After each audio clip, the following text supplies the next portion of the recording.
Well, welcome.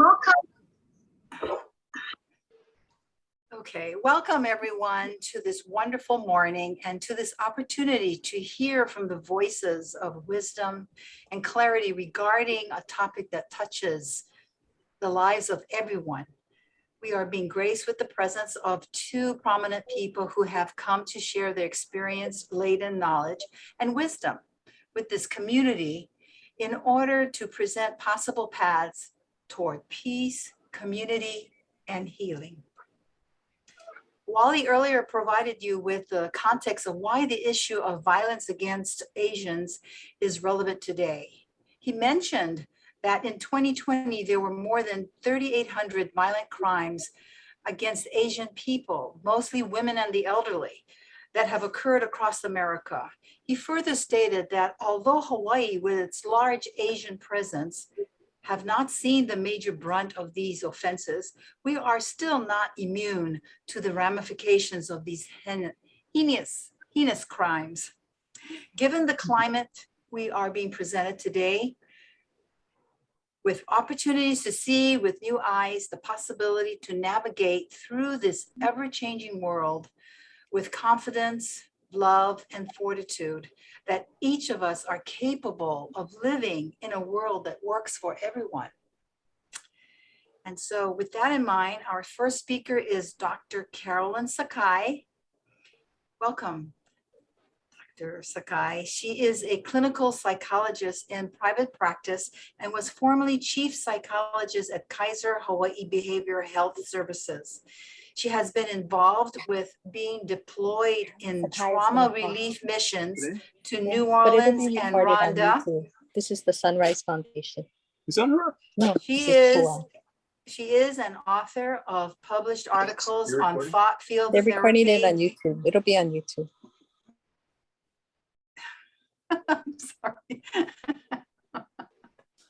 I'm awesome. She is an author of published articles on thought field therapy, EMDR, and domestic violence. Her book, Overcoming Adversity, How Energy Tapping Transforms Your Life's Worst Experiences, has been a godsend for thousands of people. Today, she will be presenting her work on healing and hope, coming together through thought field therapy. Dr. Sakai? Thank you. Let's see.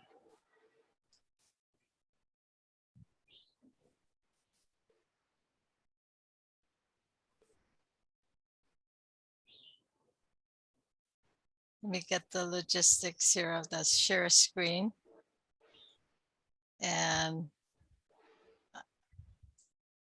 let's see if I can. Great. Very good. Okay, and I'm supposed to pin something else. I didn't do that part. That's okay. Okay. Healing and hope.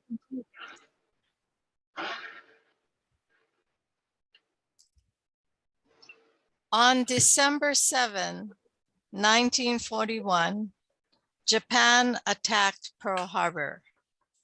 My father, who emigrated from Okinawa, and my mother, whose parents emigrated from Japan, and my 5-year older brother lived in fear from bombing raids.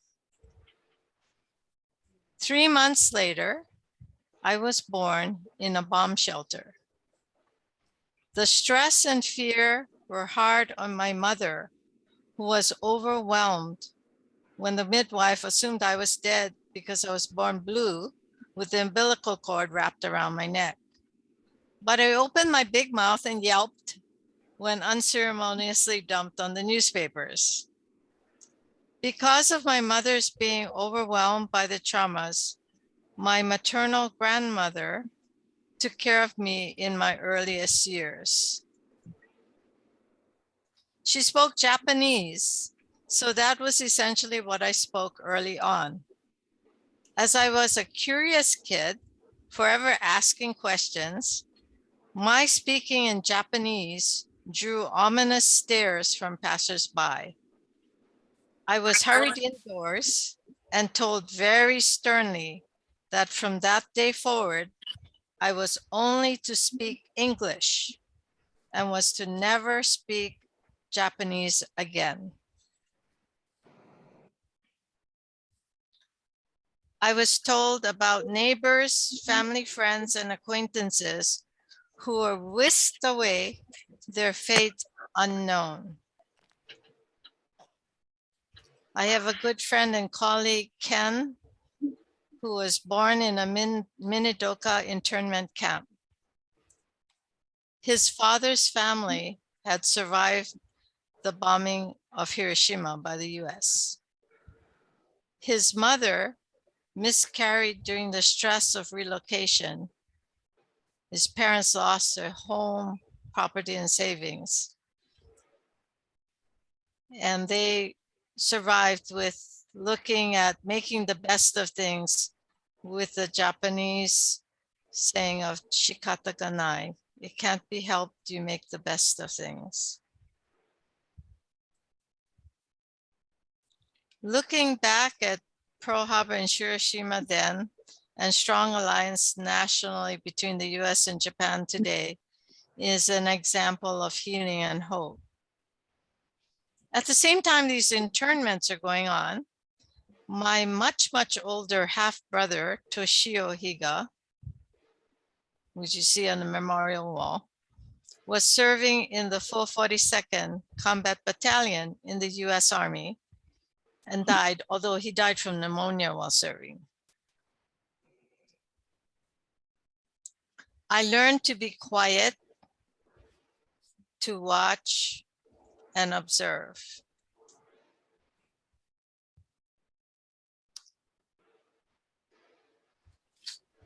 And watch and listen. I heard the judgmental tone when being called Little Jap. I hid in the shadows of silence for decades. I studied and became, in essence, a professional listener, a social worker, and a clinical psychologist. While in California, while I was working on my PhD and also working in healthcare, I observed that those who expressed their ideas and visions were allowed more authority and power. I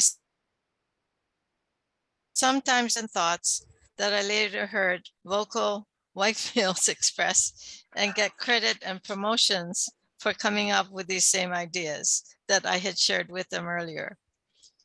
I also saw many practices with which I took issue, but I did not have ways to do anything about even addressing, much less changing those practices. I learned that I needed to find my voice and use it if I wanted to be able to help to make any difference. With expressing myself more, I eventually got promoted to chief psychologist over time, where I could then appeal directly for changes that could help to make a difference. With implementing changes, I was heartened to see positive changes happen. Among these changes were faster healing from trauma, despair, fear, depression, anxiety, chronic pain, anger, rage, and more with thought field therapy, a meridian-based self-treatment.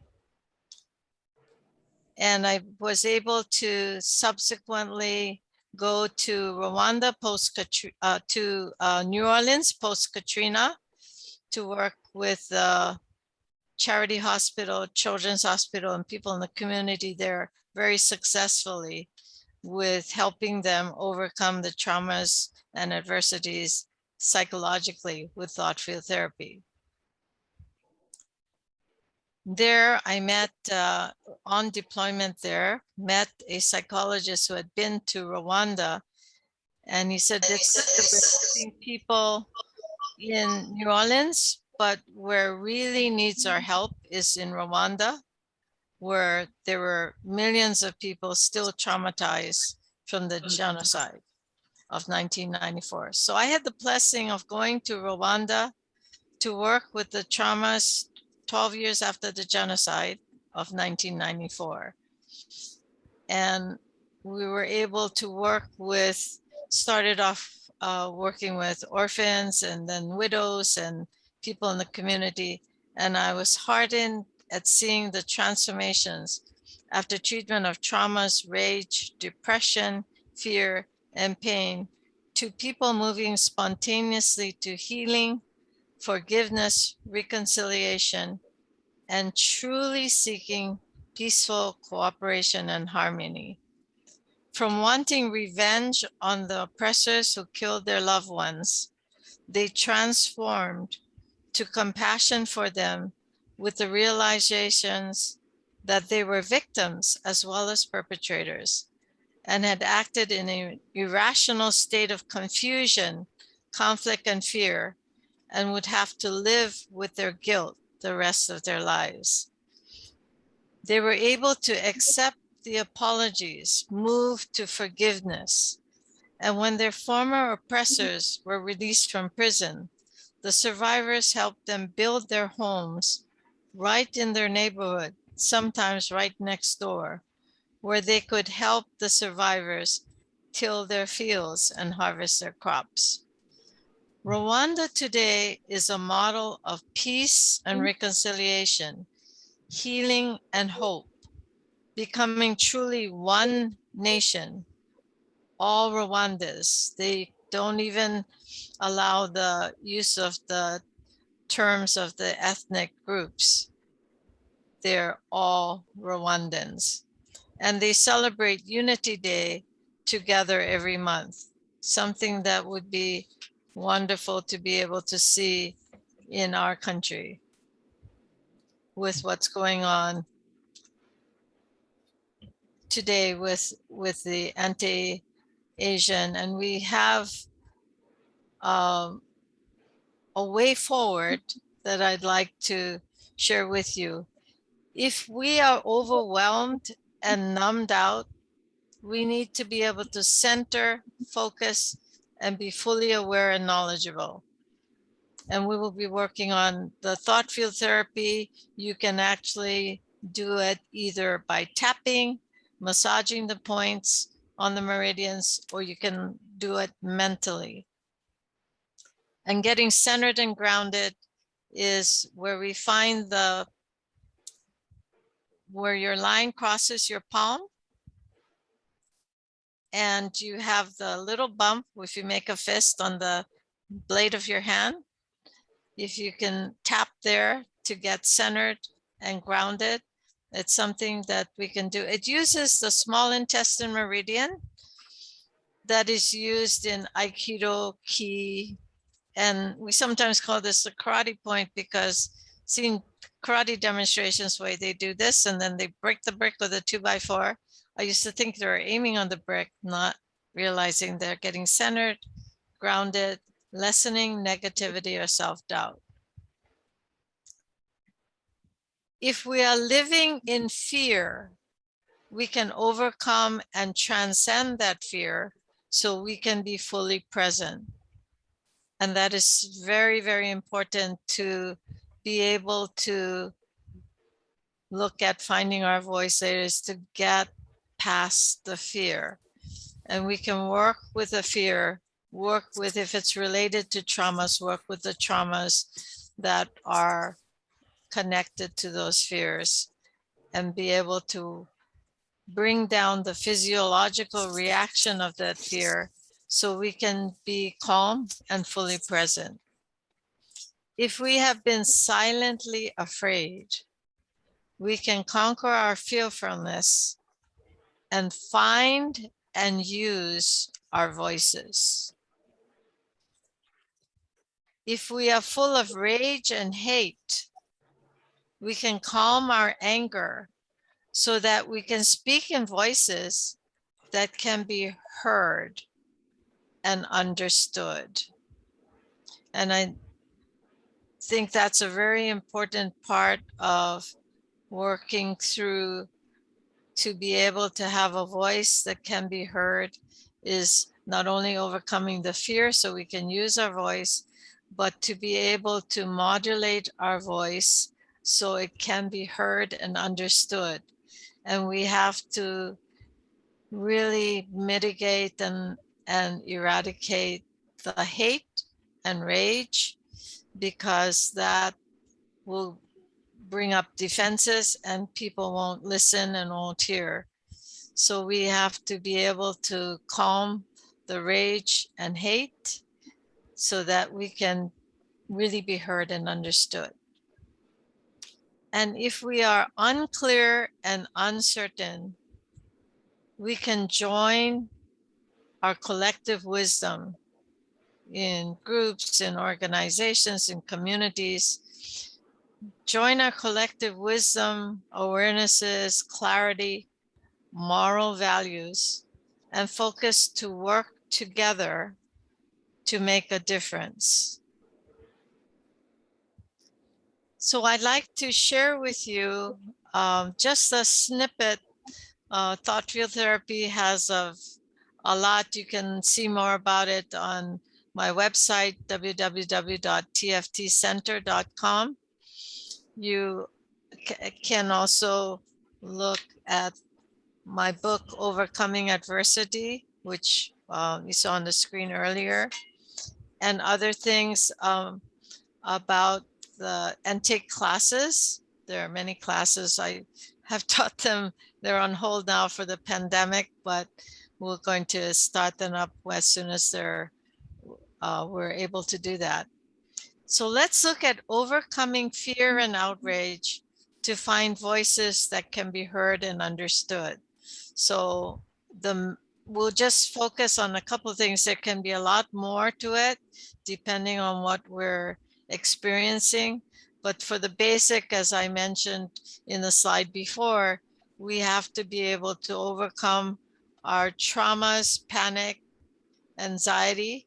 We also have to calm down the anger, rage, and outrage, and stay centered and grounded to be able to find our voice so that we can be heard and understood. So we'll start with the karate point on the blade of your hand. If you can tap there, getting centered, getting grounded, lessening the negativity or self-doubt. And the next thing we want to do is tap on the last digit of your tiny finger, your little baby finger, tapping on between the baby finger and your ring finger, right on the side of the nail bed for your heart meridian. And then from the corner of your eye, if you move back to where the eye socket is, that bone, eye bone, and you can massage there. All the points you can either tap, press and release, massage, or do it mentally on the outside edge of your eye. That's for your gallbladder. And then straight down from your nipple down to the bottom of your rib cage is your liver meridian. So if you can activate the liver meridian, those three are helping calm down the physiological, autonomic, sympathetic response that gets our heart rate up, blood pumping, and gets a tension in the muscles for fight or flight reaction. So we want to calm that down. We also now are going to go to the trauma, panic, and complex anxiety part. The beginning of your eyebrow for your bladder. So you can either tap, press and release, or massage. You can do either side or both. And then on the bone under the center of your eye for your stomach meridian. And then one hand width under your arm for your spleen meridian. You can do either side or both, like giving yourself a hug. And then between your two collarbone notches, you go down an inch, over an inch, you're under the collarbone for your kidney meridian. And now with the COVID, we also maybe sometimes not wanting to touch points off the face. So we'll go through the meridian treatment with using points off the face. And that's what we have in the parentheses. These points are off the face, so we'll incorporate those as we go through a second round. Usually after we do the meridian treatment, we may be doing another thing we call the 9 gamut to grab the memories that are in our body and brain and memories. We grab those memories and then we repeat the treatment. And we also have reversals where we can unpeel the layers of the onion and we can get to deeper layers. We may be getting to layers and incorporate other aspects. We can also add on things like guilt or sadness, depression, other aspects that we can add onto the treatment or treat it separately. We have many options. So let's go through this now with the alternate points that are off the face. So it's COVID friendly, COVID resistant. The karate point on the side of your hand, that's your small intestine meridian, getting you centered and grounded. And then the heart meridian, your tiny finger. And instead of the outside edge of the eye for the gallbladder, if you do the base of your head by your ears, right here by your jaw, that's your gallbladder meridian. All these are for the anger, rage, outrage. And then straight down to the bottom of your rib cage for your liver meridian. And instead of the eyebrow for your bladder, you can do the base of your skull on the back of your head where your head rotates on the axis there. That's the same meridian for the bladder meridian that we do on the eyebrow, but it's a different point on the meridian. And then instead of under the eye for your stomach, to be off the face, you can do the base of your neck above your collarbone.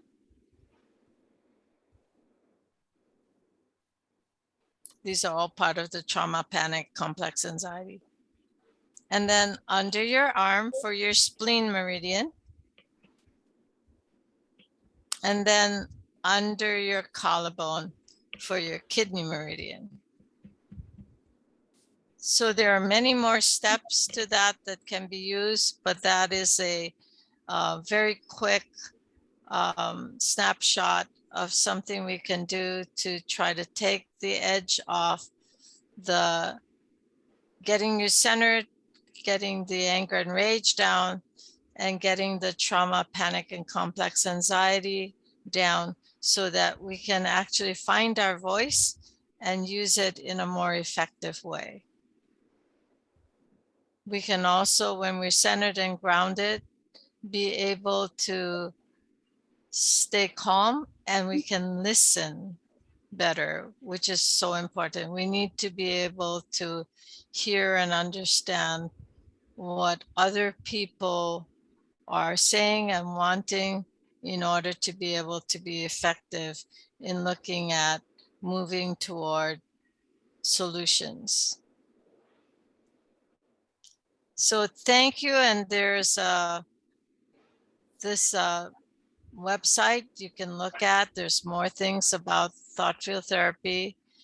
And in terms of my hope and wish is that we can be able to find our clear and calm voice so that we can listen and also be able to express our feelings and try to help to make a difference, to have more peace and harmony in the world in which we live. And I was very blessed and very humbled by seeing how this was possible when we looked at the genocide survivors and how they are now being able to have such peace and harmony after the horrors they went through over 20 years ago. Thank you very much.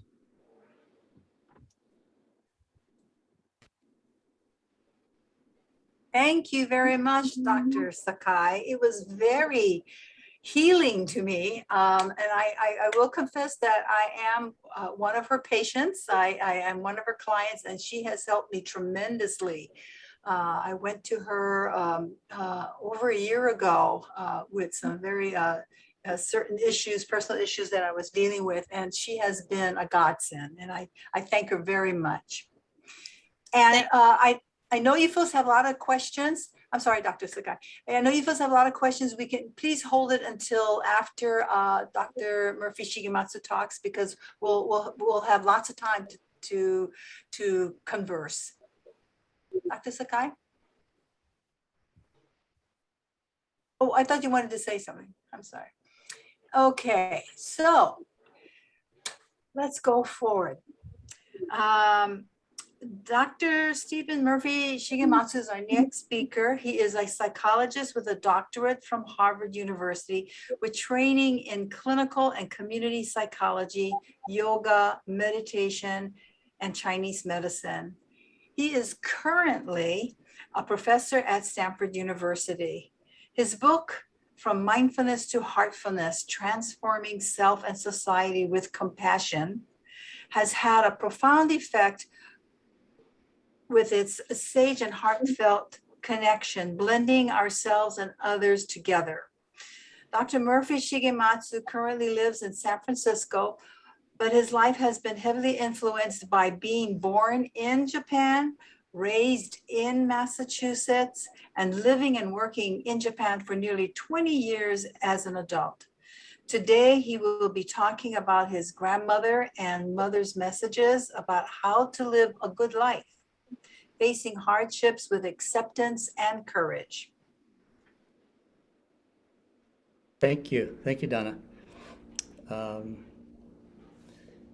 I'm really glad that Dr. Sakai went first, because I feel so much more grounded and so much more present than I did when at the beginning. But I'm here today because I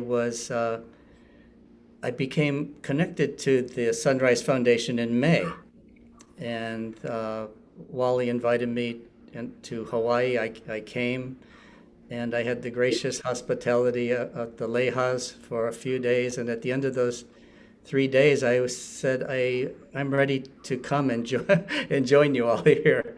And we had a wonderful pajama party with Carol, who rescued us from a dying electric car driving through the pouring rain at night over the Pali Pass. and it was just such a wonderful experience that I really started to tell myself that I've been living with this sense about when I get old, maybe I'll do these certain things I'll be able to do certain things in my life. And then I realized I am old, and why not do them right now? And so that was the connection. Then I asked Wally, please, keep us connected. And he said, well, this is one way we can do it. And so that's how I happen to be here today.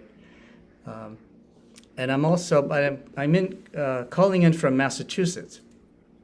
I happen to be here because this is when we came from Japan in 1953, we settled in Massachusetts because that's where my father's parents had immigrated from Ireland, which was controlled by the United Kingdom at the time, and it was a colonial status and very extremely poor, and they came here for a better life in Massachusetts. And so when we came to the U.S., we also came here.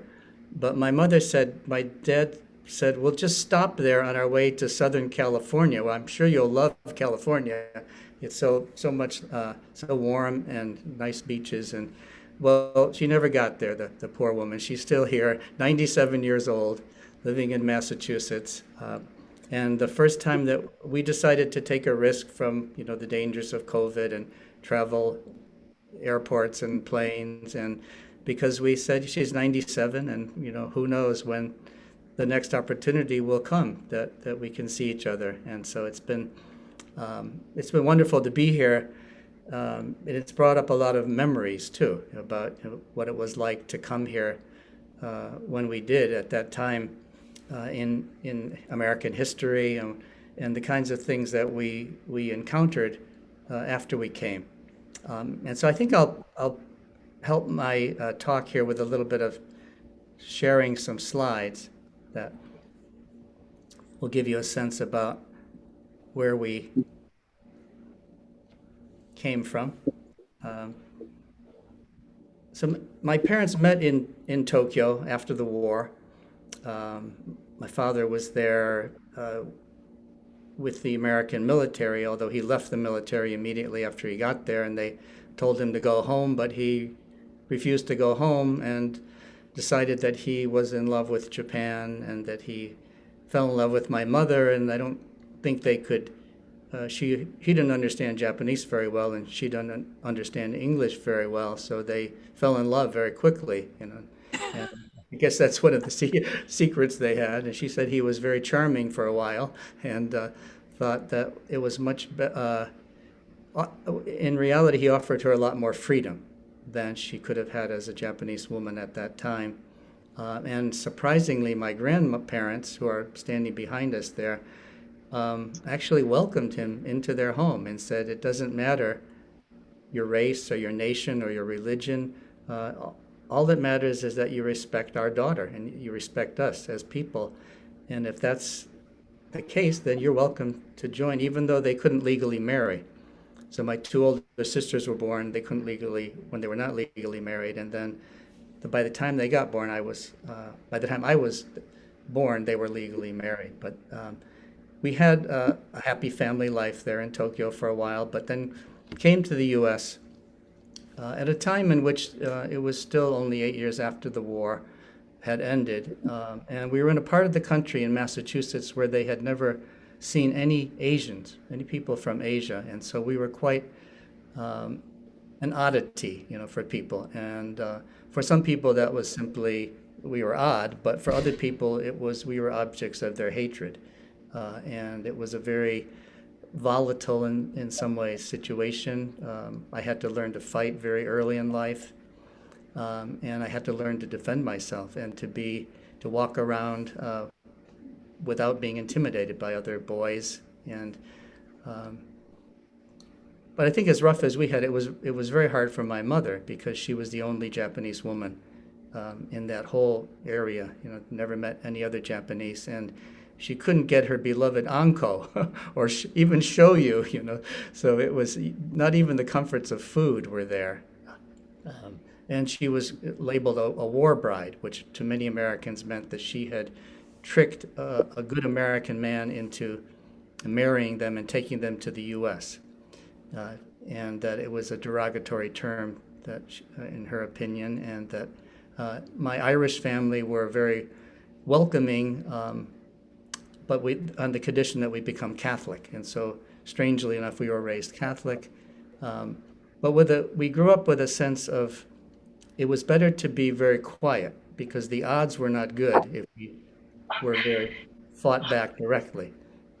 So we learned to walk softly and carry a big stick. But I also learned, my mother, I remember, came home from school with a parent-teacher conference and said, the teacher says you don't raise your hand. And I said, why should I raise my hand, Mommy? That's just for the kids who want to show off. And she said, well, the teacher says you have to talk more. And I said, but why should I talk more if I know the answers, but I don't need to show off, do I? And she said, well, this is the way the American school goes. And it's like Carolyn was saying, it's a society that rewards extroverts. It rewards those who are more aggressive and who simply put themselves out there more. It doesn't reward those who are more introverted. And so with that style of interacting with people, I realized in my youth that wasn't very beneficial in this society. So when I went to live in Japan, I felt liberated because people were acting like me and that my personality was just fine, you know.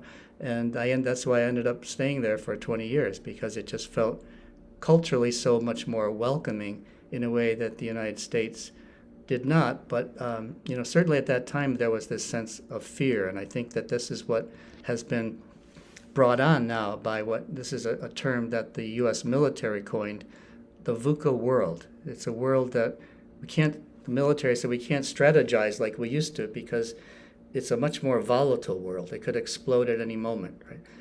It's an uncertain world. We can't be certain about the right way to deal with things. And it's much more complex than it has ever been.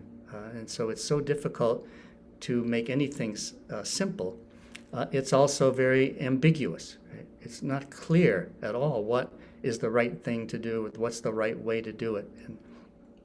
And I feel like we're all living in this VUCA world now.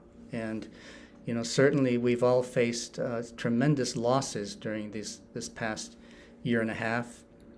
Some people, of course, many people have lost their lives. Many people have lost loved ones.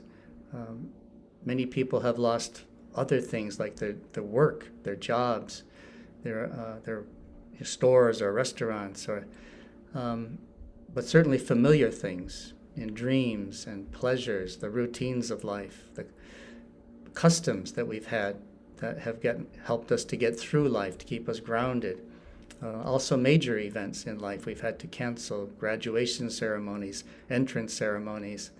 And even perhaps the most painful has been what has happened when people are dying, the rituals that we have developed through all different cultures for how do we comfort the dying? How do we comfort the families who are losing somebody in that process?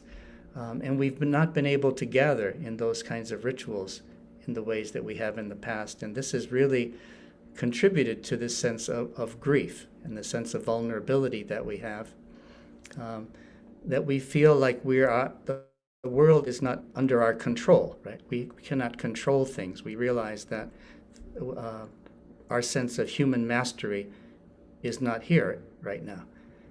But it's a very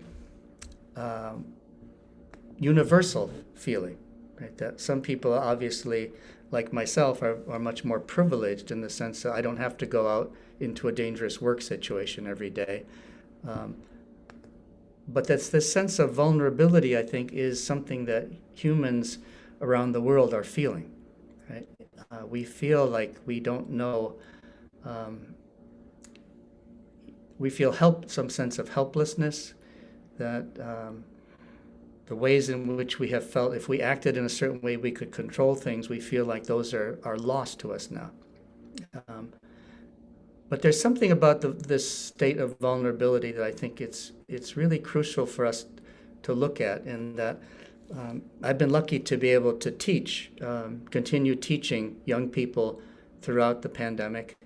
And in that time, I've encountered a lot of young people who are really suffering and are feeling much more depression, much more anxiety. Those who are even lost in delusions, preferring to live in a delusional world.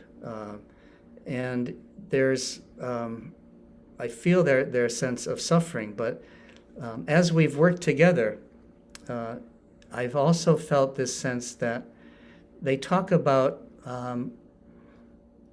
like when I ask them, what have you lost during this pandemic? And they can very quickly tell me, well, I lost this opportunity, I lost that.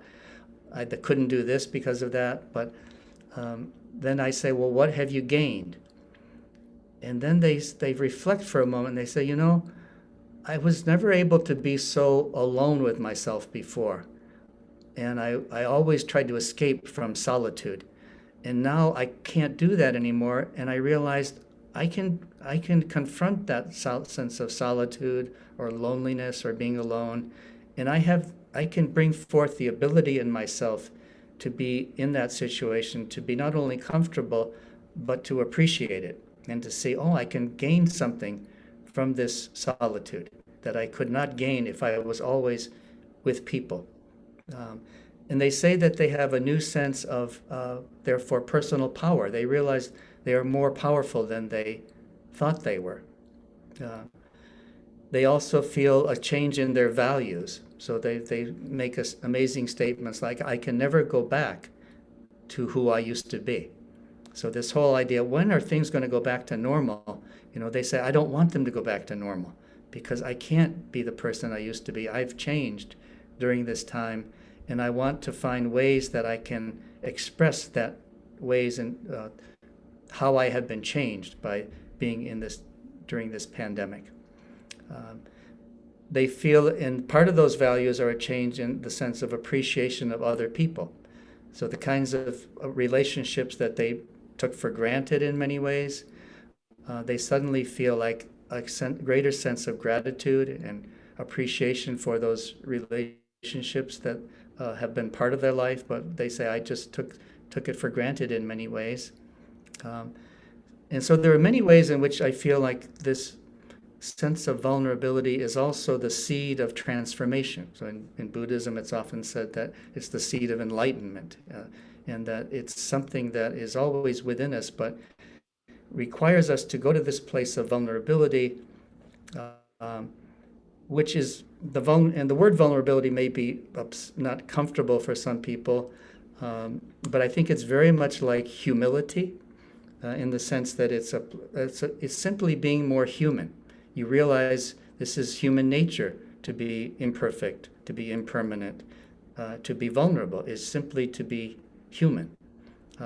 Or another word I like is affectivity. So just meaning the ability to be affected by things, to open yourself enough that things affect you and move you, and you feel the sense of being alive because you're able to be moved and affected by other people and other things. But the thing that struck me the most, I think, is the students talk about a greater need for spirituality, a greater spiritual sense, a greater need to think, to reflect on, why am I here? What is the meaning of my life? What is the purpose to my existence? And so to think in ways that they had not thought before about this very deep, spiritual questions, simply about why we're here. And so they've really stimulated me to think about this whole process of transformation, right? The movement from being inside of a cocoon and in the caterpillar, and then coming out in this wonderful, beautiful butterfly.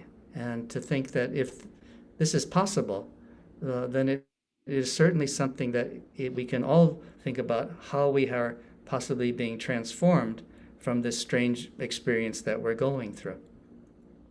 And so I'll spend the rest of the time I talk as I just simply introduce two of my elders. The one is my grandmother, who I mentioned earlier, that we lived in her home. And then when I was in my 20s and feeling a great difficulty in knowing how to go forward in life, what was the purpose of my life? Why was I created? What was the meaning in a life existence that seemed to lack meaning? I had this powerful urge, message, or sense of destiny that I was meant to reunite with my grandmother, who I had not had the opportunity to spend much time with since I had been a small child. And so I just told her one day, I'm coming back and I'm going to live with you. She was already 77, I think, at the time. 77 at the time that this photo was taken. And so I went back there and I lived with my grandmother mostly. My grandfather was mostly living in a house further out in the countryside. But this was in Matsuyama, in the Ehime-ken, in the island of Shikoku. And she really treated me like I was a little child, which in some sense I certainly was in terms of being in Japan and Japanese culture, but took it very seriously that how to teach me about the art of living. And one of the things that she repeated a lot was this expression, which most of you know, the shikata ga nai, the sense that there is no way to act, nothing can be done, and therefore you need to accept what it is, and you have to accept that certain things cannot be changed. And I believe she told me this with this sense also that from that acceptance of the vulnerability comes the courage to act. So like sometimes, some Japanese have a habit of teasing people in their own family, and they think that that's a good way to encourage them to, like they tell them they're fat as a way to encourage them to go on a diet. They think it doesn't always work very well, but it's my grandmother would say to me, "Ki ga chisai." So ki ga chisai, you think of the ki as that, the energy of Aikido, and there's many Japanese expressions with ki, but she was a way of just remarking me that I had a certain kind of timidness to me. I was afraid to do really big things, but I took it in a very positive way. It was like she's just saying, this is who you are in some ways, so just accept that, and if you accept it, then you'll be able to do bigger things. So to me, it was part of this sense of acceptance was not passive resignation. It was just resigning yourself to the reality that certain things can't be changed, but it would awaken you to the reality that other things can be changed. And this became part I started to, at that time, to believe that I might become a psychologist and a healer of some type. And so I started to study some indigenous Japanese therapies, and one of them is called Morita therapy. And Morita's also had this belief that if you could accept yourself as you are, then you can change. So this was very different from the psychology that I had studied in American universities, which was all about this active, assertive sense of change. Right? Change yourself, and the therapist would change you. And here was this very different sense that if you can accept yourself as you are, then paradoxically, you can change. I thought this was a wonderful way of looking at it, and a wonderful way of being able to actually be comfortable and to be compassionate with yourself at any moment in time, because every moment you could say to yourself, this is who I am and I'm okay. And from that would come this energy, okay, if I am okay, but I can be better, and I can change myself to be different. So it was this great sense of paradox that I had also felt was very similar to what I had learned in Christianity, which was this serenity prayer. God grant me the serenity to accept the things I cannot change, the courage to change the things I can, and the wisdom to know the difference. And I felt some sense of that this was very similar spiritually to what I was learning in this Japanese therapy, except that the Serenity Prayer seemed to have come somewhat separately, in steps, whereas I felt like the Japanese sense of Shikata Ganai was more organic, that if you did this, it automatically happened. If you could accept, then change automatically occurred. But I thought very similar, and it helped me to unite my Christian upbringing with what I was learning more as having a Buddhist influence and what I was learning in Japan. But this whole sense of Shikata Ganai, I think, as many of you know, it permeates Japanese culture, and it's something that Japanese rely on in the most difficult situations, the most painful hardships of war and of natural disasters, and certainly after the great disaster in Tohoku in 2011, when so many people lost their lives and loved ones and their homes. People called upon this sense of Shikata Ganai, and one way they expressed it was in haiku. Haiku that help express this sense about there is something, we have lost something, and yet we are still alive. And so it was a sense of acceptance of we have lost so much in our lives, and yet we are alive, and we still can feel the beauty of this early summer breeze. So to me, these kinds of haiku express this, spiritual sense of Shikata Ganai, that there are you have to accept that certain things cannot be changed. And if you can do that, though, then you can also be blessed with the gift of feeling really alive again, and to appreciate the beauty of life and the gift of life. But I found that when I went to visit in Tohoku after the disaster, that people we're confronting this very deep question about how do I live? What do I find how do I find the courage to live or the desire to live? When people were saying things like this, I wanted to die without my family. But also finding this sense of, again, paradox that I've now wanting to die, I feel this sense that there's this other me that wants to live for my family. And so this man I met at Rikuzen Takada told me that he was known in the temporary housing as a spiritual leader, but simply because he said, I go around and I just try to, help in any way I can, say good morning to everybody and how are you, ask them how they're doing.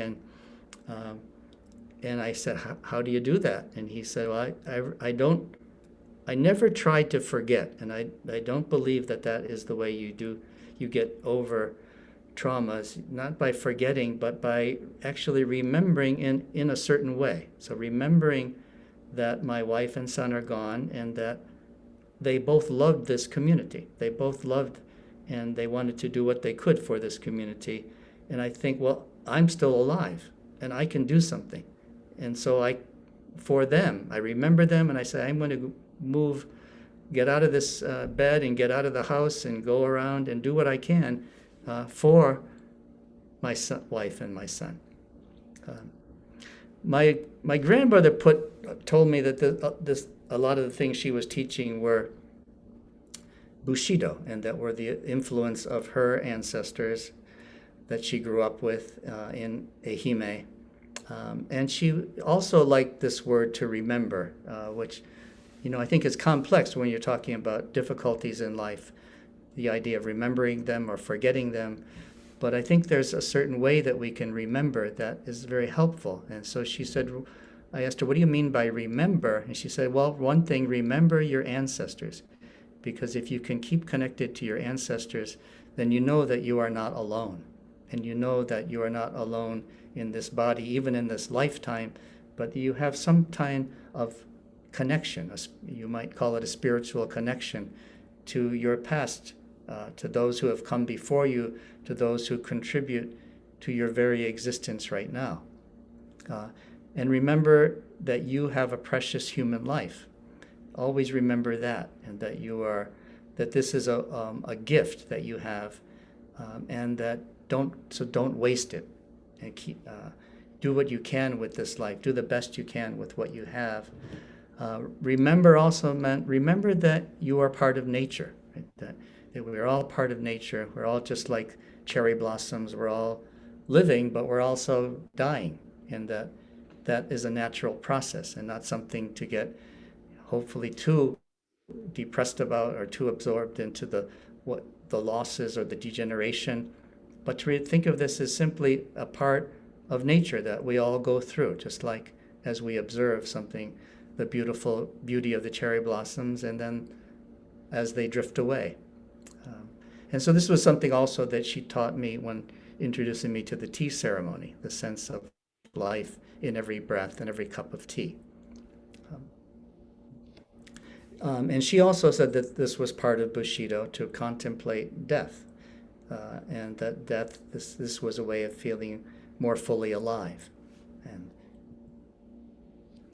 And she also liked this expression, Ichigo Ichie, and that was also taught to me as part of the tea ceremony, that this sense that even in something as mundane or as common as making tea and serving tea and drinking tea, that in that process, if you could fully be present, then you were able to experience life at its greatest intensity, even in the most mundane activity.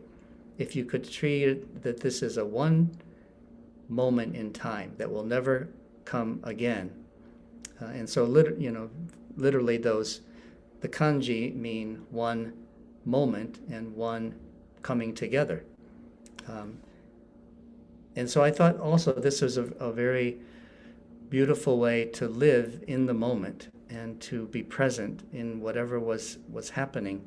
And if you could do that, then you would experience the richness of life. Part of this, that certainly being raised by people who had lived through the horrors of war, and the suffering of war, and the total devastation of post-war Japan. I was really attracted to the story she told me about kintsugi, which is that somebody requested a pot to be made, and the pot had received a beautiful pot, but then broke it, and then returned it to the owner, to the potter, to put the pot back together again. And when it was returned, they were completely startled because they had expected that the pot would be returned to look as good as new. In other words, that the places where the pot had been broken would be now hidden, and you wouldn't be able to tell that this pot had been broken. It would look just like it was new, and the cracks would be hidden. Instead, they were highlighted with gold lacquer. And to me, this is a beautiful human metaphor for how we go through life, and all of us are broken. All of us are shattered in some places, fractured by the hardships of life. But instead of putting those, trying to hide those and put them deep into the shadows, that there's a way that we can remember that these are the places that we are strongest. These are the places that life has taught us the deepest, most profound lessons. And if we can even decorate them as they were done in this human kintsugi exhibit in New York City, where the artist said, bring me your scars and your birthmarks and the places that you have scars from injuries or surgeries that you normally feel you want to hide from others. Bring them and I will decorate them with gold. And we will show others how these are the places in which we are the strongest. These are the places which life has shattered us, but we are not broken. We have put ourselves back together again, and we are able to go on. And this kintsugi story is something that I think really resonates with a lot of people today too, because we all feel some great sense of loss, and how the pandemic and also the violence that has been inflicted on many people of Asian ancestry, and then and the fears that those others have that this may happen to them, it gives us, I think, a sense of courage to go on despite all the things that are happening to us that are so difficult. And since I'm with my mom, I want to end with just mentioning my mother, who is 97 now and has osteoporosis. And my sister joked with her today, Mom, you've used up your quota of falling and breaking your bones and going through rehabilitation and all. And but my mom has fallen many times, and every time she falls, she shatters the bones and has to have them put back together with pins and whatever modern technology they have, and go through rehabilitation. And but she just gets up and goes on, and it's to me personifies this Japanese expression of nana korobi ya oki, so that you fall 7 times, you get up 8, and you just look upon the hardships of life as part of life. It's all part of life, and you can't have the good without the bad. You can't have just joy without the sorrow. It's all part of life, and we'll all get through it somehow. This was a way I felt it's a way in which we can change our question from what do I want to do to what is life asking me to do, in the sense that we can't control things, and we don't know what's going to happen to us, and we can certainly plan and think, this is what I want to do, but life is going to tell you, no, sometimes this is what you've got to do. This is what you're called to do. This is where you've got to come up with the courage to do what life is saying. This is what you've got to do right now. And to me, it's this sense of, at times, being really fierce with life, living with a fierceness of a warrior that I'm going to do whatever is the best I can to make things happen. And then also with a gentleness that I'm going to go with the flow of things. This is what's happening. This is what I wanted. This isn't what I expected, but I've got to be gentle with myself, gentle with others, gentle with life. And so I see this in my mother, this sense of being she was a dragon mother in protecting us from any kinds of violence she sensed to us when we were growing up. The only Asian family in that whole county. We never saw another Asian family. And they always told my mom, you don't belong here. And she was very fierce with them and with us to say, you do belong here. She said, this is your country too. Thank you. What? Thank you very much. I am so impressed with the courage that I feel inside just listening to what you have said. That's really wonderful. Well, I think it was, for me, I like my grandmother said, "Kiga chisai." I often feel my own timidness, but when I look at what these women in my family have been through, and the courage and the power that they have, there are real dragons in that sense of that, fierceness and protecting others, and it's just been something that I'm very humbled by. And it was, certainly has this Japanese sense of, the fierceness is this sense of gambare, right? Can always never give up, constantly do your best to help yourself and help others. But it also has a sense of gaman, right? That at times you've got to be patient, you've got to endure hardship, suffer in silence, and don't complain. But I think this is something, many of us are being tested by with the anti-Asian violence, is to say, maybe sometimes it does call for us not to be patient and to say, we have to push forward in a way that we were not, and not be silent at times too. So I think we have to have that sense of combination of both of those. And as a last message is this sense of Myojutana Gokoro, that it's always what you have is in the palm of your hands, and you can always you're more than you think you are. We have more inside of ourselves than we think we have, and so much is already there that we simply need to discover and to bring forth. And the way that I think we can do that is with this sense of kansha, right? The sense of arigato, feeling gratitude for life. This is my grandmother, close to the end, 110 years old at the time of the photo, but still strong and still constantly just reduced almost to one word, arigato, and the sense of gratitude for life. And this was on the wall of the temple in which she died, to say, let's begin with thanks. Arigato kara hajimeyo. Let's begin with thanks and be grateful for the gift of life and the sense of umarete kite yokatta, to feel I'm glad to be alive. I'm glad that I was born. And if you can have that sense of gratitude, I think we can get through anything.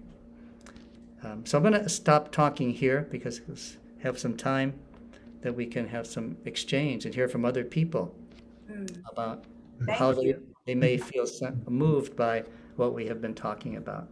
Time for people. There's a lot of people who have shared with us some thoughts by email already, and within the limited amount of time we have before us, we do want to give opportunities for others to share. Again, we want to thank both speakers for they're very thoughtful and rather, how do I put it? I mean, it's like having thrown us, oh, you can't hear? Okay, well. Much better. You know what? I want to call on my friend, Clay Kimoto. Clay had sent me an email when he heard about this event, and he wanted to share with me something that he had received. And so Clay, without going any further, Clay, would you now share with me, the group, what you shared with me, please?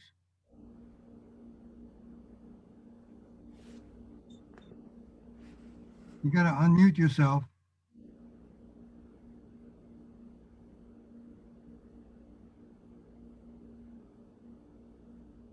Okay. Okay. My apologies, Wally. Can you hear me, or Yes, Very well. I have to confess I don't remember too well what I shared with you, although I do have just a few comments. But you lead me.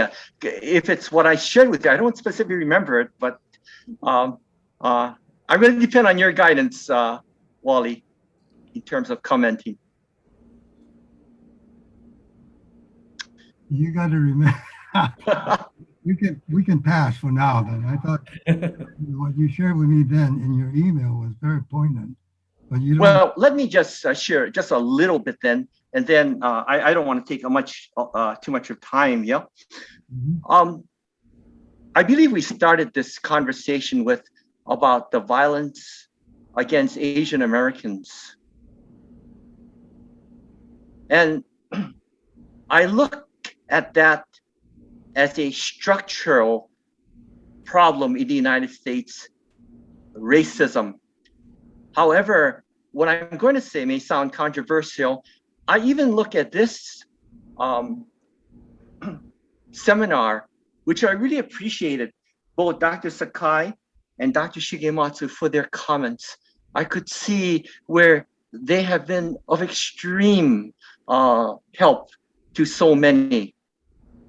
But going further, I would say that even that is an example of the racism that is rift in this country, because you see their insights, for the most part, are for people like us, like the privileged who are watching this seminar. The person at McDonald's, the cleaner at Pagoda, most likely will never hear their insights or being gifted by both of these individuals. But is not that an example of the racism in our society, the growing rift between the have and have-nots, between the educated and so-called non-educated? And that is not to denigrate the contributions that they may have. The racism that you see against Asian Americans is also perpetuated a lot by minorities. But these are minorities, and again, it's part of our structural problem, because they have been acculturated in the same myths, mythologies that the rest of the culture has been acculturated into. So in a sense, it's not only the Asian Americans, but the minorities who are part of this equation, who are the so-called attackers. Both are victims. And what I'm really concerned about is I realize that people are being helped who are angry, afraid, and perhaps anxious. But can we not talk to the root of that problem in this sense?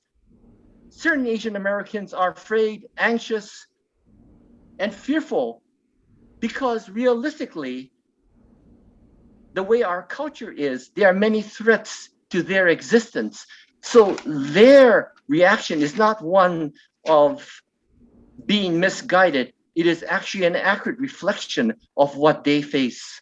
And that is what we must embrace, we must confront, and we must call by its right name, racism. For me, no amount of personal therapy, no amount of philosophy does away with racism.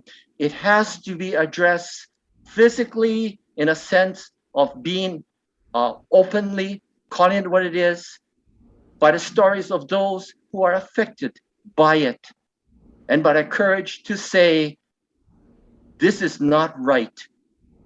Thank you, Wally. And I apologize if I have offended anyone, but that's truly the way I perceive it. Thank you.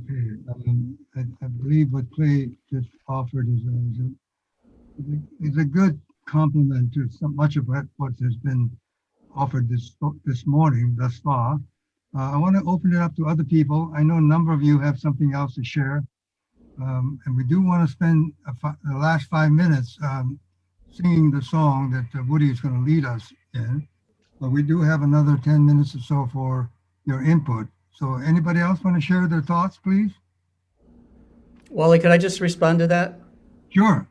Just very quickly, because you said we might be offended, but I think what you said is so appropriate and so insightful, and needed to be said too. So I'm not offended at all. I think what you said is very, very correct and very needed to be said. Thank you. Thank you, Stephen. Deborah New, who raised her hand. Go ahead. Who is it? Good morning. Thank you for this inspirational talk. My experience is I'm Hawaiian Chinese, and I was raised being a military brat on the mainland.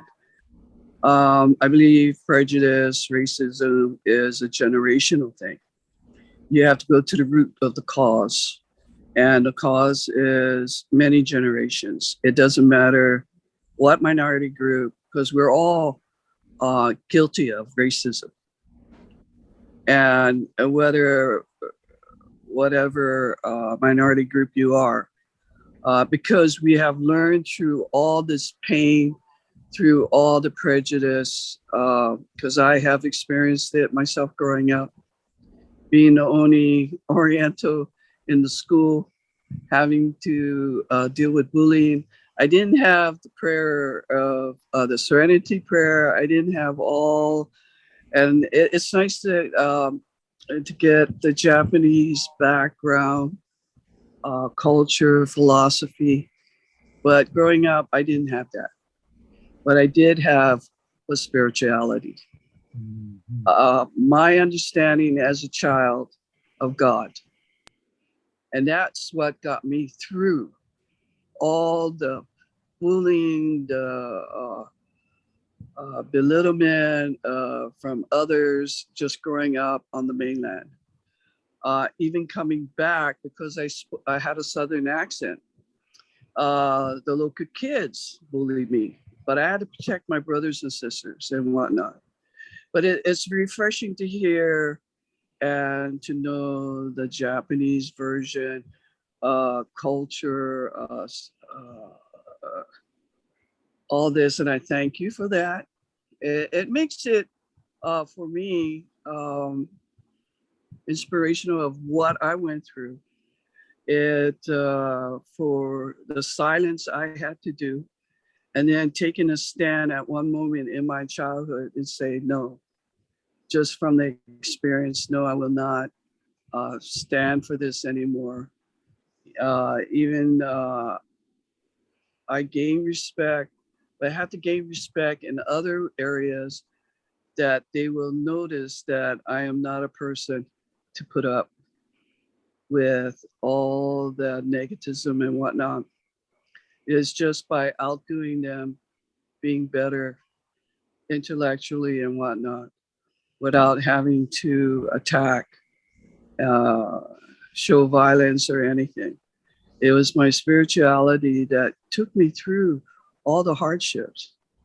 I am so grateful. This is so inspirational. It just really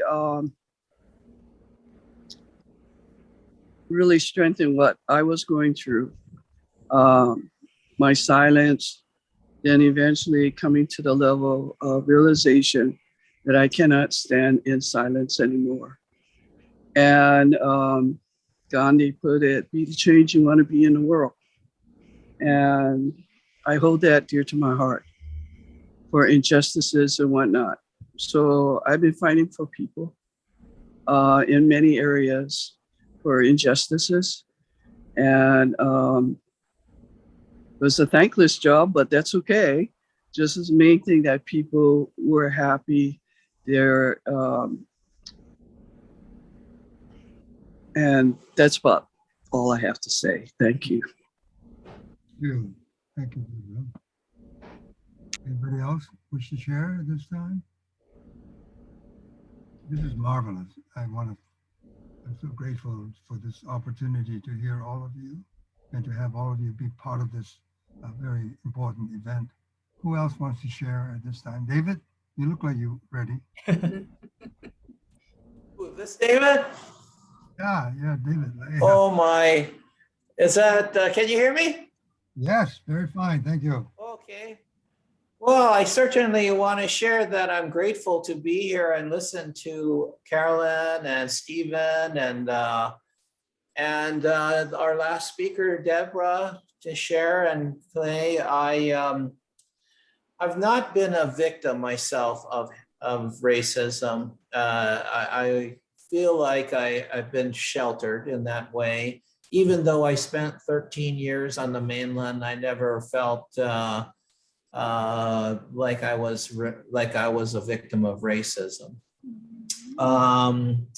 Debbie probably feels more race impacted than I do, but I definitely know it exists. I've seen it against other people, and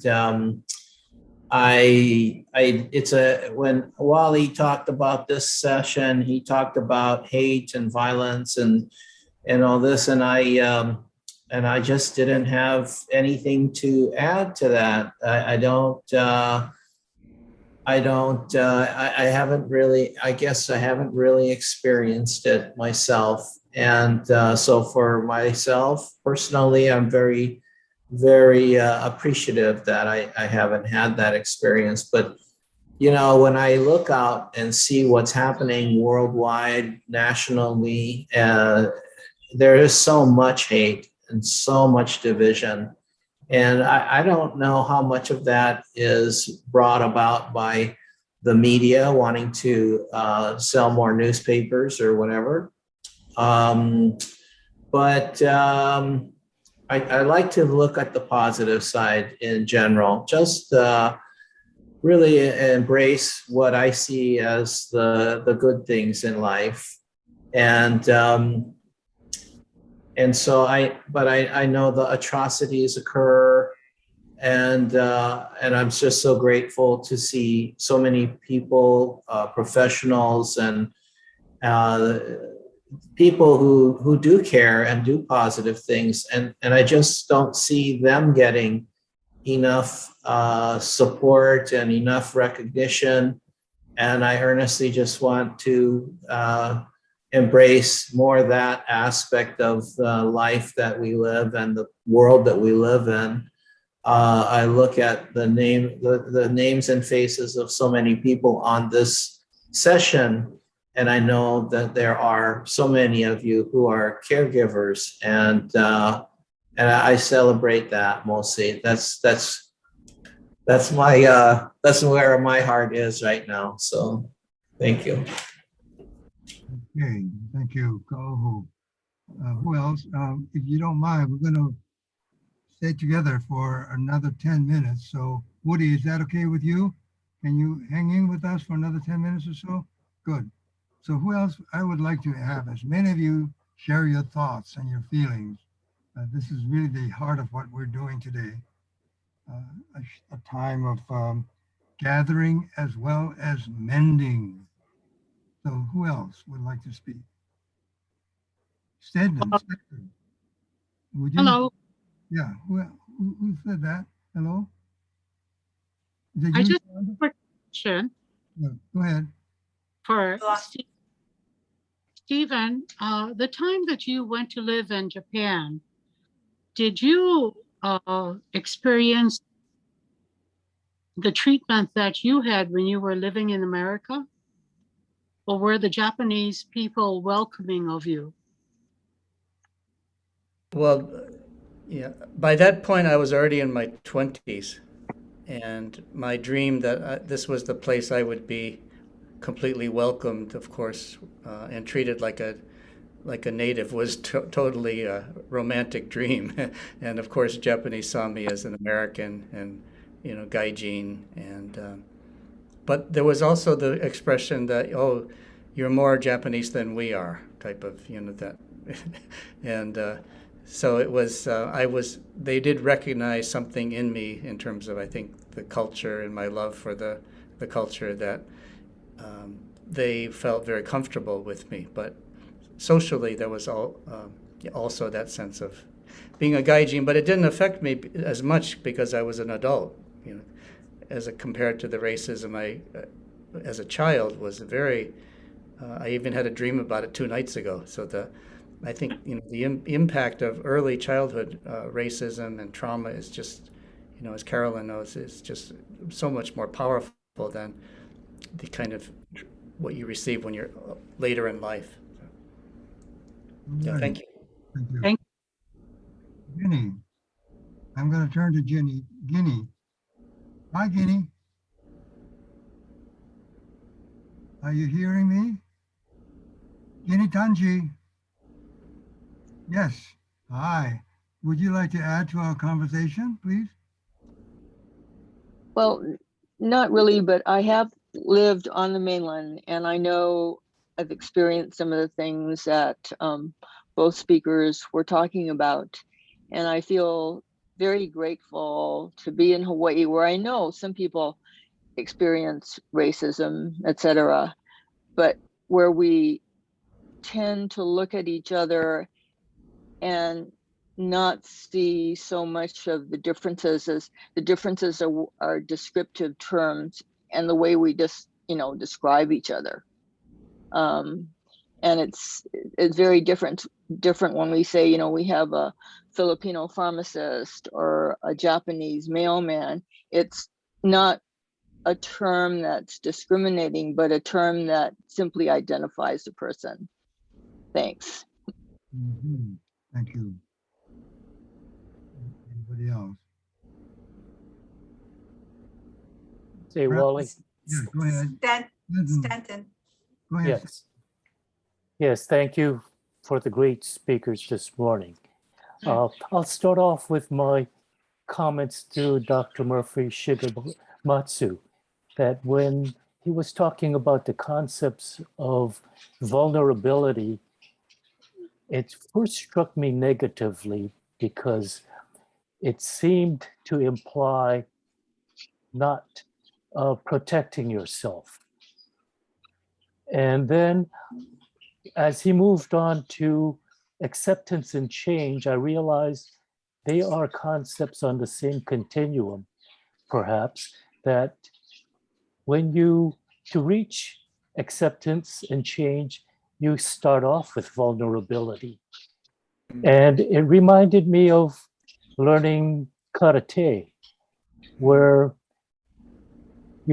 when you go into a sparring, you begin with a fighting stance with your arms up in a getting ready to fight position, which does not show vulnerability. But the black belt instructor said if he met somebody on the street who was coming at him, he would not assume a fighting stance, but he would assume a vulnerable stance of just standing there like he wasn't going to do anything. And that gave him an advantage. And so that was my comment on that. And I just read your book recently on the Hapa kids, so thank you for that. Thank you. And I'm encouraged to read Dr. Sakai's book too. But moving on to the racism, I believe racism is a form of favoritism, and favoritism begins at home. In my opinion, parents started off by having favorite kids. They pet one, they pet another. Then you go to school, you have a teacher's pet, and so on. And then we have our favorite sports teams. Why? Just out of favoritism somehow, not because one is better than the other, but we just like them for some reason. And in the workplace, we hire people that look like us, talk like us, and sound like us because they're more comfortable to us. And I think racism is an extension of that process. And applying vulnerability, perhaps we have to just accept that and move on from there. But I lived in DC for 41 years, and my mom asked me, did you feel racism? And I said, no. And I think part of that was because I was deluding myself. It probably was there, and I just didn't recognize it. In fact, when I went to college in Michigan, everybody else around was pretty white. And when I passed through my dorm room and I quickly glanced in the mirror, and I'd be shocked at what I looked like, that I didn't look like everybody else. I was wondering, who was that? It was me. So, and I also lived 5 years in Okinawa as an American citizen working for the government. But thank you for letting me share my comments. Thank you, Stanton. And you know, your point is very, very well taken, at least for me. That is that, you know, there are a number of aspects in which we could, from which we can sort of look at this issue that we've been dealing with, the problem of racism, and particularly against Asian in America today. And one is on a very personal level, and many of us have attested to the fact that growing up in Hawaii and coming out of more or less middle-class kind of a background, we may not have experienced racism in a kind of in-your-face manner. Even those of us who have spent time on the mainland, I spent 8 years on the mainland. However, racism is systemic, you know, and it goes deeper than the individual thing that you and I might have experienced. And that we've got to keep bearing in mind that from as early as 1840s, there's a quote that I used earlier on, and that is that imperialism is the root of racism. And so as early as 1840s, the United States capitalist class had exploited on a large scale cheap, unskilled labor from Asia. We got to keep that in mind, that kind of a historical racism. The Chinese Exclusion Act of 1842, the Asian Exclusion Act of 1924. These are all part of our history. And the Japanese incarceration in 1945. Let's not forget that. My uncle, who was a Buddhist priest, was sent to prison during the war, not because he was guilty of a crime, but because he was Japanese. So these are part of our own history, our own identity. For those of us who feel like, well, we haven't really experienced it, then perhaps we may want to think of it in terms of the history and the broader kind of impact that history has had on people. What has made, for instance, in today's world in Hawaii, what is happening to the Pacific Islanders, to the Marshallese, the Tongans, and so forth. These are our brothers and sisters. So we cannot forget them as if somehow they're not in, you know, they don't count. I want to suggest that because to me, this was part of this forum today. This Zoom event was to awaken us, alert us, and bring us to become more conscious of the very serious problem that we face as a nation and as a people. Now, I see Reverend Morimoto, who is the senior minister at Tohono Hikari, Hawaii. And so I want to invite Reverend Morimoto, coming from Japan. What do you wish to add to our conversation today?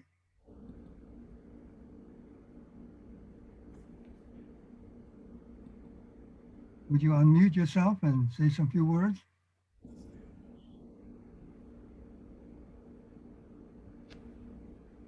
Reverend Morimoto? Well, Can you hear me now? Yes. Oh. Hi, thank you for inviting me to this meaningful event. So first of all, I'd like to I'm very glad to see Professor Shigematsu again. Thank you very much for coming last May. So our member so impressed your lecture. And so today I'm learning again. So what kind of attitude we should have to this pandemic.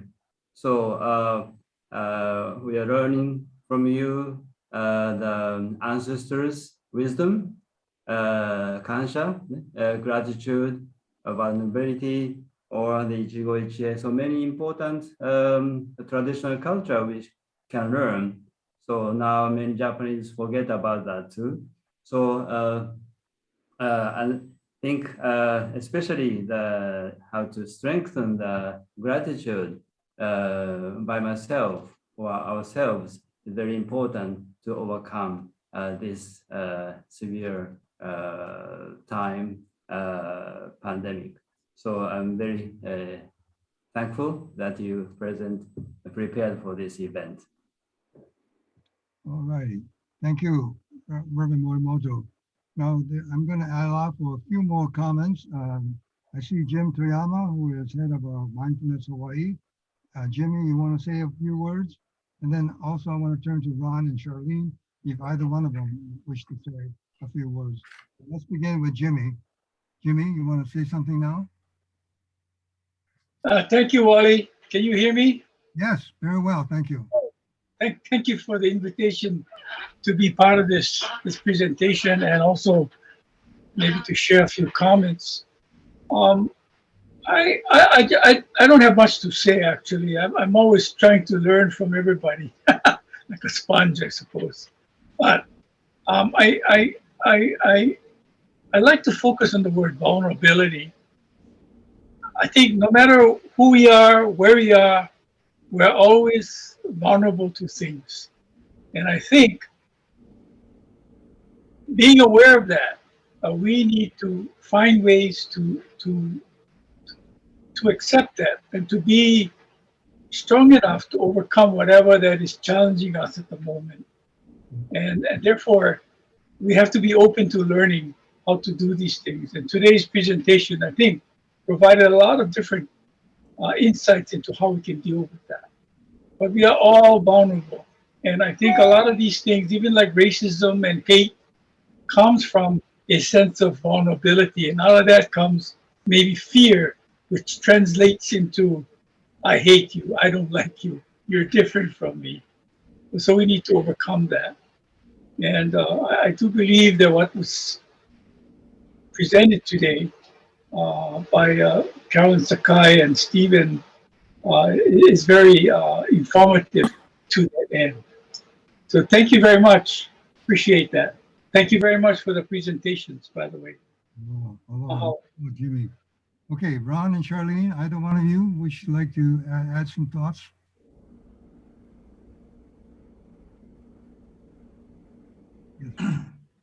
Hello, everyone.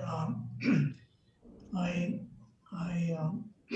am enjoying this discussion. One of the ideas that came to my mind in terms of the hatred, the discrimination against Asian Americans is not.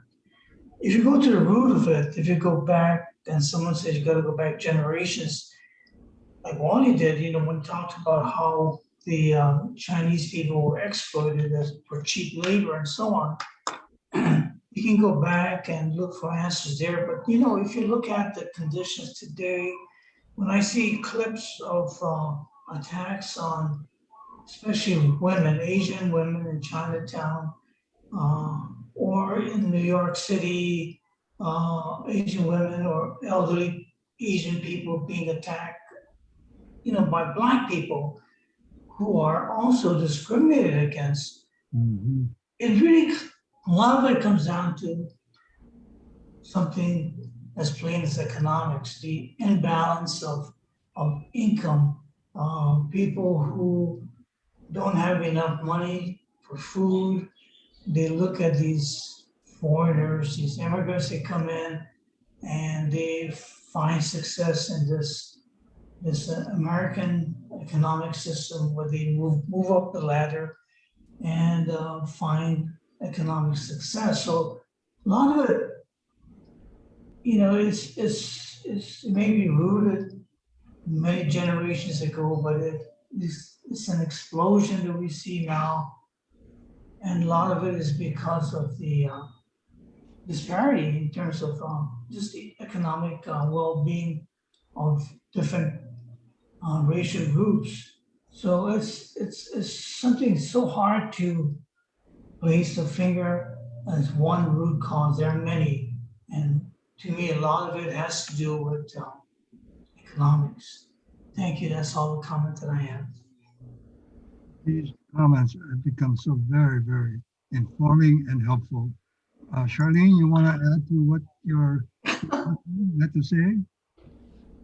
Well, I'll start at the base level. I think it all starts with the family, like teaching the young ones. I remember in one of the journeys to wellness, Francis Kakugawa, being a Buddhist, would talk about going home and crying to her mother about bullies. And her mother would say, oh, poor thing, the other girl. You know, she wouldn't say, go and fight and stand. She would try to make her understand.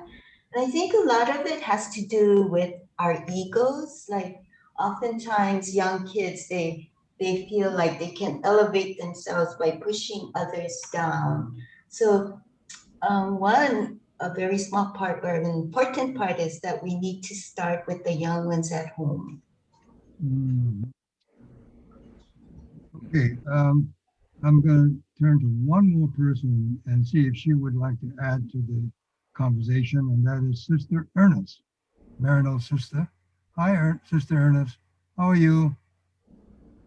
Could you unmute yourself and share your thoughts? Okay.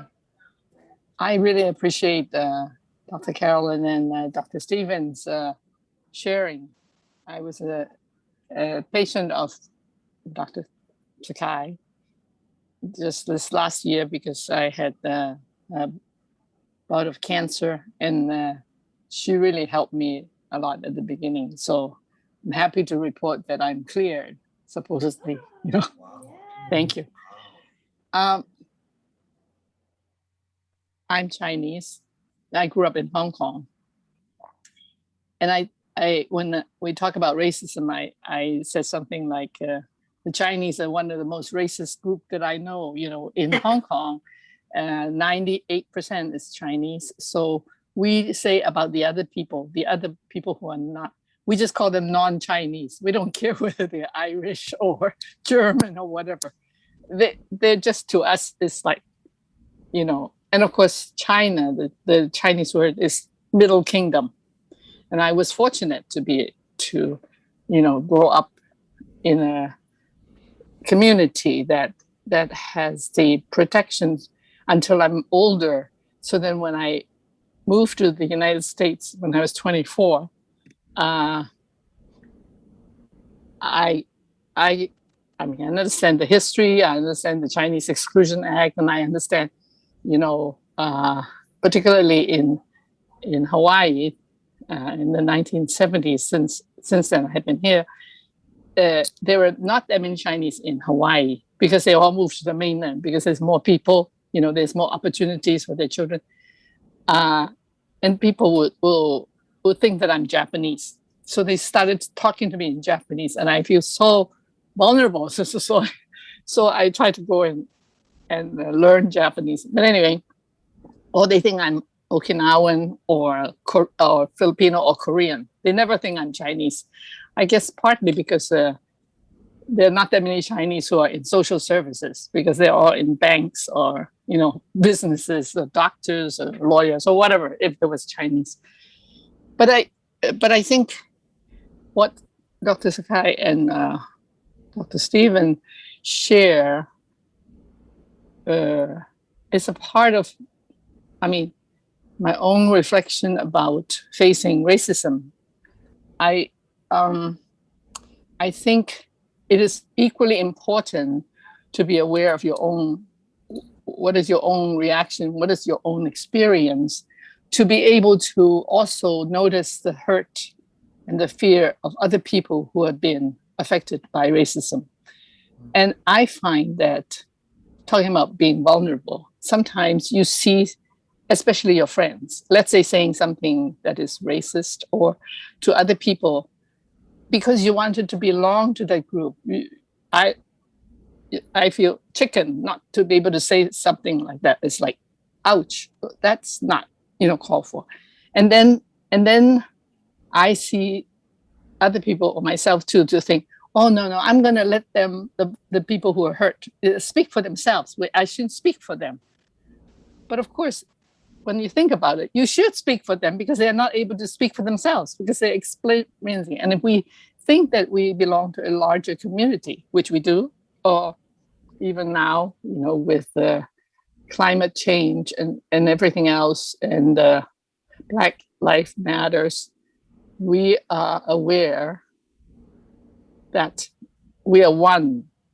It's like the American Indians' prayer of Thanksgiving always ends up with, feeling sorry, saying sorry to the waters, to everything, and that it ends always this address, we are one.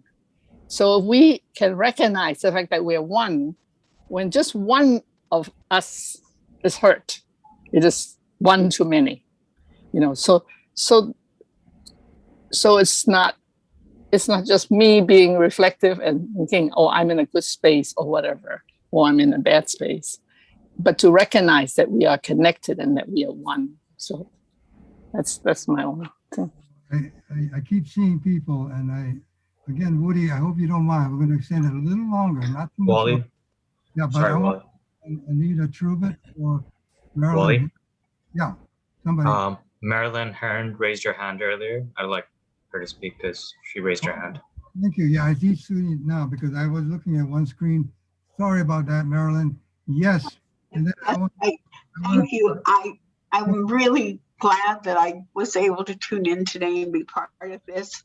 I'm even happier that I was able to just spend a month in Hawaii with Anita Trubet and with Wally and whoever else.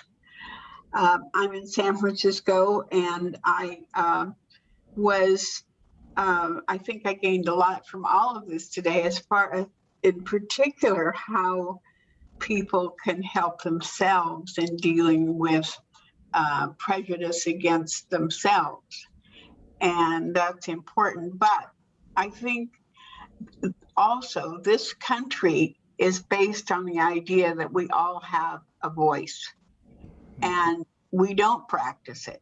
There's no doubt about it. Racism exists so obviously in so many places. And the thing that we can do is vote, and to be sure that you are registered to vote, that you participate in that wholeheartedly, get behind people who want to see policies in this country change so that there is more equity between people and between races.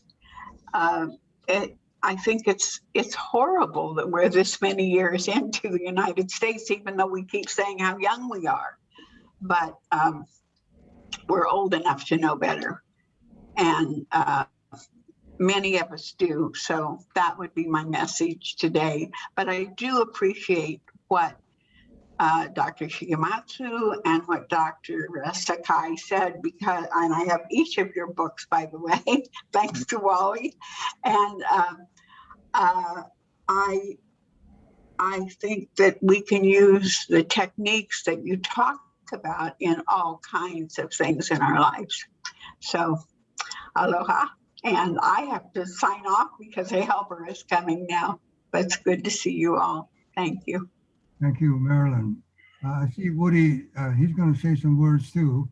But before I turn to Woody, and he's going, I need to ask one more person. Anita Trubet, are you still with us? Or have you signed out? I see your name yet. Anita, are you still here? I wanted Anita to say a few words if she were still with us, because she is the one whose yard gave us all those wonderful mangoes that I shared with many of you. I gave you those Piri mangoes. Well, it was Anita's yard, and Marilyn and I, we would sit there by the mango tree and just virtually see these mangoes falling to the ground. And I would then go pick them up. And I come home with a big bag, and then I would distribute it to all my friends. So Anita, I'm sorry that you're not with us. I'm now going to turn to Woody, and I'm going to allow Woody to say some words before he leads us in the song that we want to sing together, Peace on Earth. Go ahead, Woody. First of all, can you hear me? Yes. First of all, my song is recorded, so it's not for me to say I want to sing or don't want to sing. It's for you to put it on. Is that correct? Yes, that is correct. Okay, the other thing I wanted to say is the large discussion, it shouldn't be about racist, because look at all of us here. We're of many races, and whether you like it or not, there's a difference between crime and discrimination. But the discrimination is mostly due to cultural differences, not so much the color of your skin.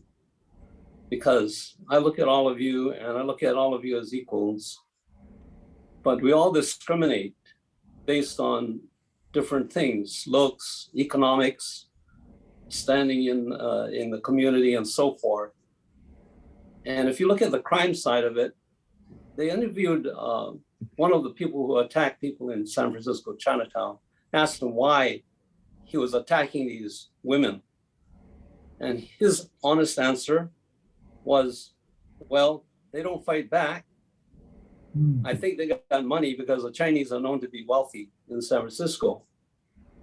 So if it was anybody else, he'd probably do the same thing. If he saw a white or a black lady who was alone and looked fragile, he would attack them just as much as he would us. So it's not only the Asians that they're attacking. I think there's crime everywhere in the United States, and everybody is vulnerable, and everybody should be more aware. Secondly, the communities that you live in should rise up and form protective groups who will guard against such things happening to such people. Like in New York, they have the what do they call it? The angels or something like that. But anyway, it's largely a question of economics and culture more than it is racism. That's all I have to say. Okay, all these are wonderful insights or perceptive insights.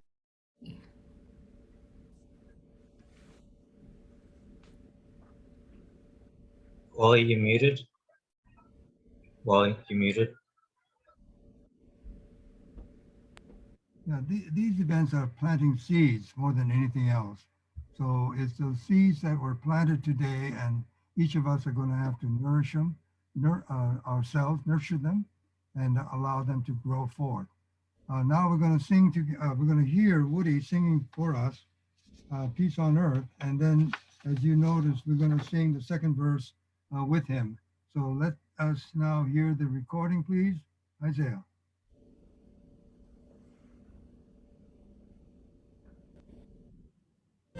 Aloha. We're going to be singing Let There Be Peace on Earth. I sing the first verse. You follow with the second verse. I'll let you know.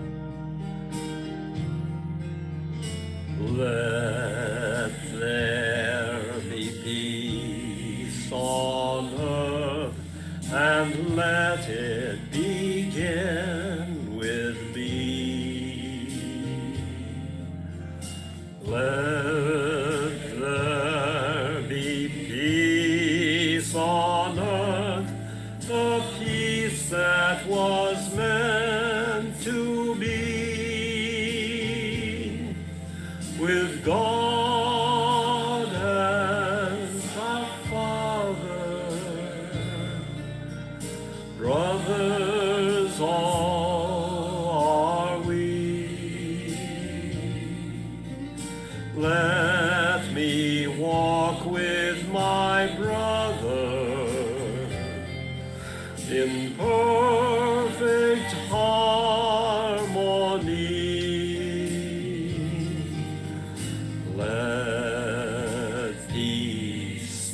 Begin with me, let this be the moment now.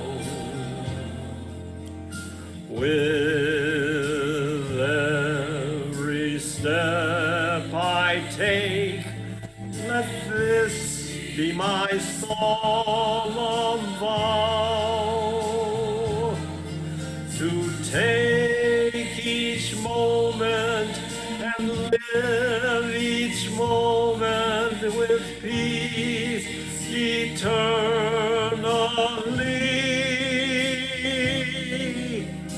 Let there be peace on earth, and let it begin with me.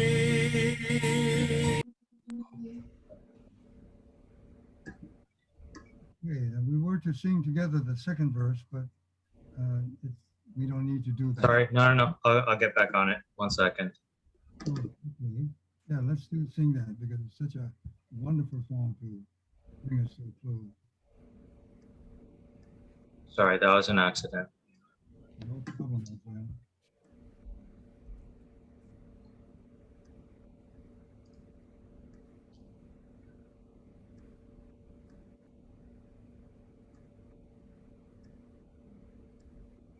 Isaiah, by some of you. Okay, everybody join in and sing along. Let there be peace on earth, and let it begin with me. Let there be peace on earth, the peace that was meant to be, with earth as our mother. We are family.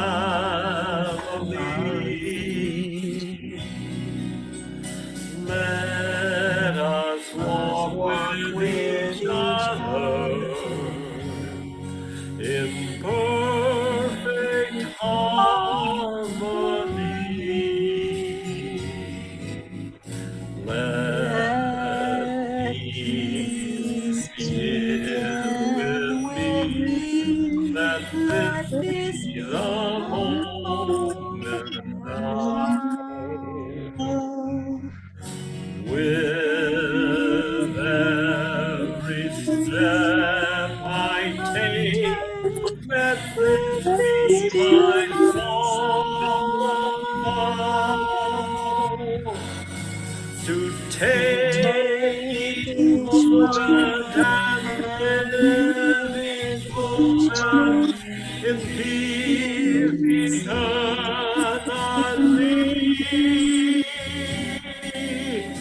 Let there be peace on earth, and let it begin with me.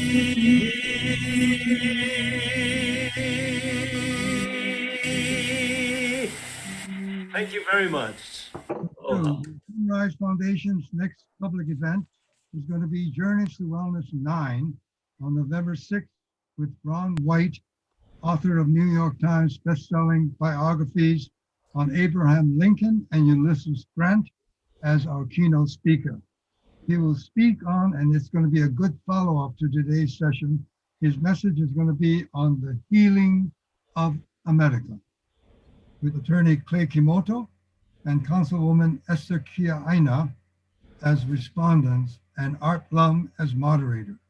It will be held at Toho no Hikari, Hawaii, in Nuuanu Valley. Ahui ho e malama pono. Mahalo for coming and joining us. Thank you. Thank you. Thank you, everyone. Nauli.